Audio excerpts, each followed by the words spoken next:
Science fiction is really dying on the vine, and it's because it starts with the short fiction market, which is having some massive, massive problems. We've covered this on the channel before, but there are magazines shutting down, there's subscriptions losing, there's Kickstarters that aren't funding. It's a real, real problem. And for people like me who grew up on, of course, science fiction and short science fiction and read all the classic magazines and the like, this is really, really sad where it's going. Now, I do think there is just a market problem right now where people don't read short fiction and are not interested in it. That's actually why I don't really produce short fiction at this point. But there's more to it than that. And it seems like just like they're not producing the science fiction that people love. And that's exactly where I've come in and tried to change the game. So please hit the like, subscribe button, and join us here as we talk about all things sci-fi, especially when it comes to the publishing industry, my friends. I have a new book series called Valiant Frontiers. It's on a website, Fund My Comic, and I've gotten a lot of questions already. No, it's not a comic book. These are full novels. I wrote 3 science fiction novels, a trilogy, and I've been just working my tail off the last year and a half, 2 years to get these out to you because I want science fiction back and I want to bring it back. Science fiction used to be about a sense of wonder, about a sense of exploration, about heroism. And so I created characters that have a lot of depth to them, are going out and exploring. Each book here has its own unique sci-fi concept. And I've noticed a couple things just in the broader market over the last couple of years as well. There's, of course, the mainstream publishing, which is, they're all about exploring strange new genders instead of exploring strange new worlds, right? And then, of course, a lot of the Amazon algorithm writing sort of military science fiction market, a lot of it doesn't even have like science fiction to it. Like, yes, it's set in space, but it could just be, you could just transplant that to a Marines fighting each other in modern times, and you wouldn't change the novel all that much. And so I wanted to focus on science fiction conceptual stuff because the books in the 70s, the 80s, the short fiction we're about to talk about, they were really conceptual and had a lot of cool stuff to it. So the Soul Catcher actually has an alien device that actually stores souls within it. Pretty neat. The Safe Place is all about an alternate dimension and some craziness that happens there after a giant war nearly vaporizes a whole planet. And Time Bomb is my big sweeping time travel epic. And so there's 3 different threads in this that cross time, and it's really, really cool. And so I've done things conceptually. Each book has its own conceptual deal, like a science fiction book should. And this is the whole concept of the series. So I want you guys to get on this. Check it out today. We've got ebook versions, we've got paperback versions, and I've got these beautiful blinged out hardcovers, which are really, really awesome. And they are amazing to produce, and I can't wait to get those into your hands because that's the nicest, highest quality work we've ever done. On top of this, my original sci-fi series, The Arishan War, if you read this, this is The Stars Entwined and the like, is now getting a leather-bound edition from the highest quality leather-bound printer out there in the entire world. And these are going to be phenomenal as well. I'm a big leather-bound book collector, so this, just having leather-bound is something that means a lot to me by itself. So grab this. It's in the description below. You can get in on everything. Get all 6 books if you want. And I appreciate you guys. Or just grab a trilogy ebooks. I mean, just whatever gets you reading, I'm happy to do because we got to bring science fiction back again. And that's what we're trying to do.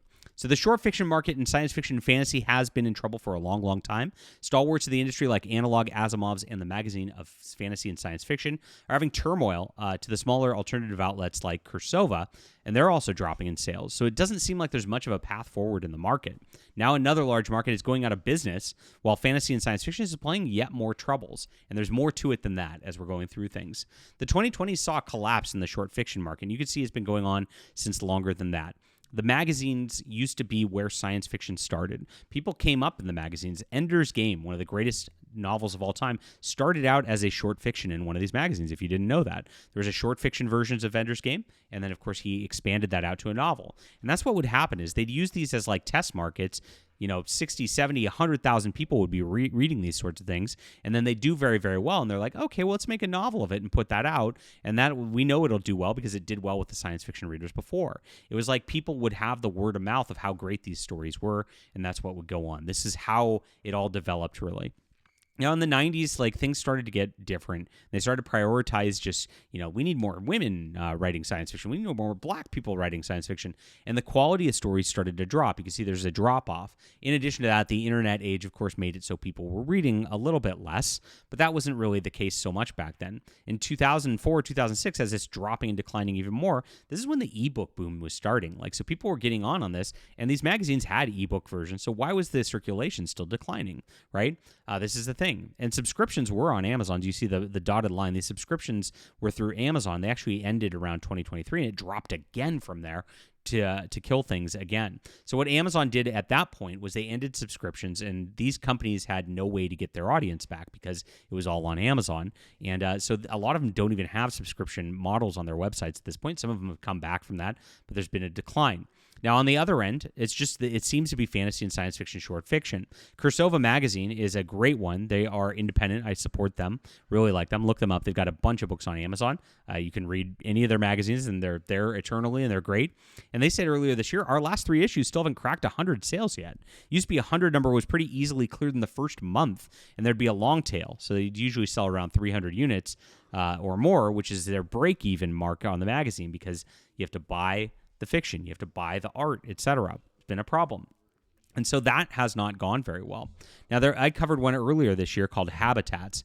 Habitats started a couple years ago, and they were doing optimistic science fiction and fantasy, just like I was showing. They had a beautiful Kickstarter that had their first issue, and their first issue did really, really well. It had over 500 backers, raised over $33,000. So there was a hunger for this going on.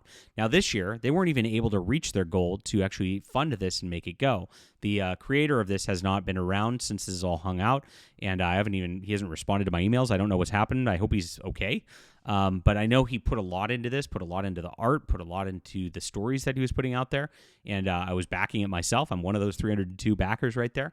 But that's about half the backer base just evaporated. They're just not into short fiction. We're seeing it even more. Apex Magazine's one that's been around for a lot of years. And they've got the exact same thing going on. They've had Kickstarters every year for $20,000. They've cleared it every single year. This year, they've got 19 days to go. Looks like they might not clear it. They're having problems with this, reaching their audience out there, and they're used to having about 500 backers as well. So where did all these readers go? Did they just disappear? This is happening real time. Now, Apex Magazine, they have a lot of sort of stuff that is geared towards that sort of feminist, LGBTQ, etc., that people don't want to read.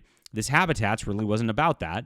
So it's not even the content. It's just short fiction. Cursova definitely doesn't have that. They're all about action and adventure. So they are giving what the audience wants, but they're having trouble reaching people and getting out there. Now, there's been a couple things that have also happened this year. The algorithms on X, on Blue Sky, on Facebook, on YouTube have made it so that people just don't have the reach they used to. You have to talk about trending topics, and that's about it. They go away. A video like this last year might have gotten 50, 60,000 views. You'll see it'll get a lot less just because short fiction's not a trending topic right now. That's a problem. And if you can't just find your own information and create your own talk on different things that are cool topics that people might want to see, and you can't get that out there to, of course, the different homepage screens, you have a lot of problems, of course, getting anything out there other than what's already out there and approved by the other influencers. You actually get rewarded. If I just was talking about Ghost of Yotai every day this week, for example, it's a video game that's out right now, and just slamming it like every other influencer was, probably would have had a little better traffic, but you're not rewarded for actually coming up with your own stories. It's very, very weird and very, very tough to actually get out there these days. It's even tougher for these magazines to get out there because nobody's really searching for short fiction. So they're all, of course, going on and evaporating during this whole deal.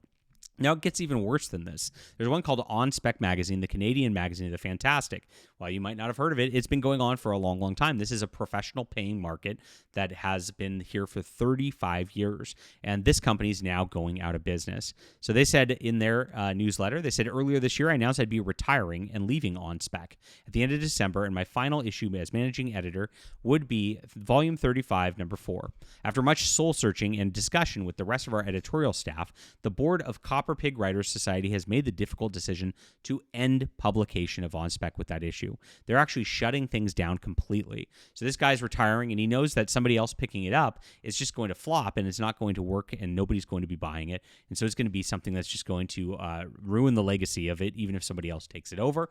And so he's just ending it now to make it just final. And so this is a big bellwether sign. This is like I said, a stalwart in the industry. Apex Magazine, also a stalwart in the industry for a lot of years, not succeeding with their Kickstarter right now. This is a problem. This is a big red flag. Short fiction is completely dead. Science fiction and fantasy are completely dead. I even talked about, I think it's beyond short fiction. I know a lot of people read fantasy, like in romantasy, especially with the women out there, but men really aren't reading a lot of stuff, and they're not going in, and there's no science fiction really in the science fiction categories. Like I said earlier, it's like you could transplant those to just different settings, and there's not a lot of science fiction conceptual stuff. So people have tuned out of what is science fiction altogether. And that's that's the science fiction news here. That's very, very scary to talk about. Next, there's more. The Fantasy Magazine of Fantasy and Science Fiction had a subscription sort of set up right here. And they've been unable to come out with books like they used to. They used to come out with books every couple of months, and now they're changing it, and they're doing it to maybe a couple times a year. And this lady, Sheree Renee Thomas, took over. She's a black activist who's all about identity politics again, trying to push that sort of thing. Hasn't been able to just get books out. Hasn't been able to get the magazine out. Has not been able to do the work. And who got hired as a diversity hire, and it is now collapsing. Now, there was a long stretch where there was not a magazine that came out at all, and it's a big problem. And now because of this Waitlist Books is now canceling their subscriptions. So you can see right here, they have a whole subscription thing. You get 6 issues of this, and then you go to new subscriptions and to fantasy and science fiction. Waitlists have been placed on a temporary hold at the request of the publisher. It's gone. All red. You cannot buy new subscriptions for this. Very scary. Now, this magazine, like they said right here, they had The Dark Tower in here. They had a Canticle for Leibowitz in here. These are some of the best science fiction ever. This is not a good thing that this is gone. But of course, it's already gone when you have somebody like this editing the magazine. But it is an absolute destruction of the industry again. So what do we do about this? Is there anything to do? Do you even read short fiction or have an interest in short fiction? Love to hear from you on that because, like I said, I've seen that readers really have not. On top of this, I really think that science fiction as a concept is really just not going a lot, which is a very frightening thing as well. But we do need to bring that back because a look towards the future is very important. Having authors out there trying to actually figure out what's the best for humanity and where we could go is something that we really need to do and really need to have that sense of wonder, that sense of optimism, that sense of the greatness of humanity. Gene Roddenberry's vision was that back in the 60s, and it was really, really good. That stood the test of time. You could really understand why that caught on. And we've got it here, my friends. We're bringing it back. This is real science fiction. This is a trilogy with very premium hardcovers. We've got our old trilogy of a beautiful leather-bound version. Not only is the quality of the fiction here exactly what you've been looking for, on top of this, we also have the coolest products that we've ever produced. So get in on this. This is Fund My Comic in the description below, and I appreciate you guys for being here. Back it today, and let me know what you do about science fiction. Love to hear from you. We'll be back soon.